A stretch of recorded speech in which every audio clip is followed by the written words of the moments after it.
രാവിലെ ഉണ്ടാക്കിയ ഇഡ്ഡലി വീണ്ടും കഴിച്ച് നമുക്ക് മടുപ്പാവില്ലേ? ഇത് കണ്ടോ, രാവിലെ ഉണ്ടാക്കിയ പുളിയില്ലാത്ത ഇഡ്ഡലി ഇതുപോലെ എടുത്തിട്ട് ഇങ്ങനെ ഒന്ന് ചെയ്ത് നോക്കിയേ. നമ്മളിതെല്ലാം ബട്ടറിലാണ് കേട്ടോ കുക്ക് ചെയ്യുന്നത്. നമുക്കിതിലേക്ക് ഇഷ്ടമുള്ള വെജിറ്റബിൾസ് ആഡ് ചെയ്യാം കേട്ടോ.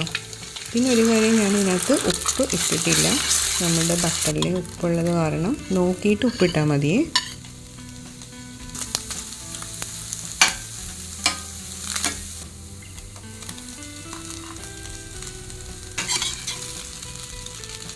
അങ്ങനെ നമ്മുടെ ഇഡ്ഡലി വെച്ചിട്ടുള്ള ഉപ്പുമാവ് ഏകദേശം റെഡി ആയിട്ടുണ്ട്. ഇതാ ഒരു ചെറിയ പീസ് ബട്ടറും കൂടി വെച്ച് അടച്ച് വെച്ചിട്ട് നമുക്കൊന്ന് ആവിയേറ്റെടുക്കാം. ഇപ്പം നല്ല സോഫ്റ്റ് ആയിട്ടുണ്ട്. അപ്പോൾ ഇതേ രാവിലെ കഴിച്ച് മടുത്ത നമ്മുടെ ഇഡ്ഡലി വൈകിട്ട് ഇങ്ങനെ ആക്കി എടുത്തിട്ടുണ്ടെങ്കിൽ കുട്ടികൾക്ക് എന്തായാലും ഇഷ്ടപ്പെടും. അപ്പോൾ എല്ലാവർക്കും താങ്ക് യു.